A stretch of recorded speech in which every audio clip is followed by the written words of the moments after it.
In July 1518, in the city of Strasbourg, a woman named Frau Troffea stepped into the street and began to dance. There was no music.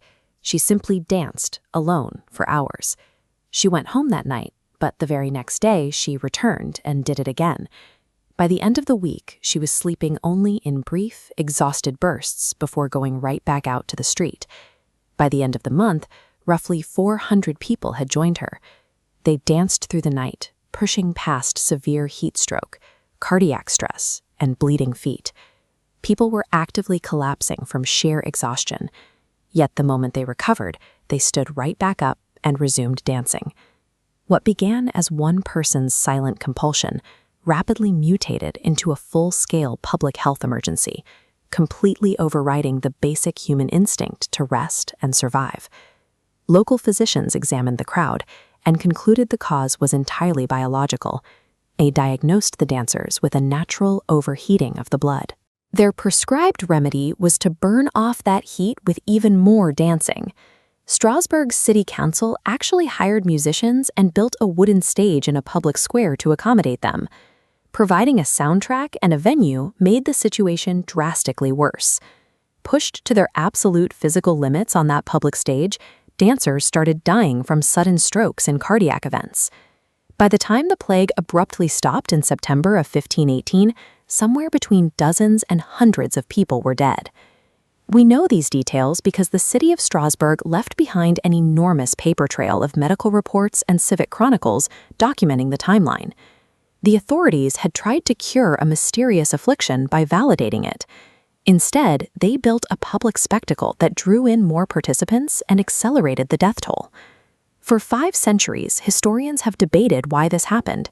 The strongest explanation points to mass psychogenic illness. This occurs when groups of people under severe psychological strain develop shared physical symptoms. There is no biological infection, but the illness is entirely real to the people experiencing it. This timeline compares the scale of typical psychogenic episodes against the 1518 outbreak. While a standard event usually resolves in a matter of hours or days, the Strasbourg dancers kept going for months. The severity makes sense when you examine the conditions in Strasbourg-Bergien. The city was buckling under relentless crises, consecutive harsh winters, severe food shortages, and terrifying outbreaks of epidemic syphilis. The population was starved and exhausted. They were also highly religious, living in a region dominated by the cult of Saint Vitus. According to local belief, this Christian martyr had the power to send uncontrollable dancing as a divine punishment for sin. Historian John Waller argues that this cultural terror acted as the trigger. The crushing stress of famine and disease found an outlet in the fear of Saint Vitus. Once the dancing started, their deeply held religious beliefs reinforced the physical symptoms, locking them in a cycle they couldn't escape. There is a competing biological theory, ergotism. During a famine, desperate people will eat whatever grain they can find, including rye infected with the ergot fungus. This diagram shows the chemical structure of ergot alkaloids, which are naturally occurring organic compounds. As you can see here, some of these specific alkaloids are chemically related to the hallucinogen LSD. But the pharmacology doesn't match the history. Ergot poisoning typically causes severe burning sensations, gangrene, and chaotic, painful convulsions. It does not cause people to engage in organized rhythmic movement for days on end. A biological toxin also cannot explain why some people in the crowd danced, while others simply watched. The highly selective, socially contagious nature of the outbreak leaves mass psychology as the only mechanism that fits the evidence. The events of 1518 were horrifying, but they were not an isolated glitch in history. Similar episodes of dancing mania swept through the Rhine Valley during the 14th and 15th centuries, often erupting in the traumatized communities left behind by the Black Death. We have documented the same mechanisms at work in modern times.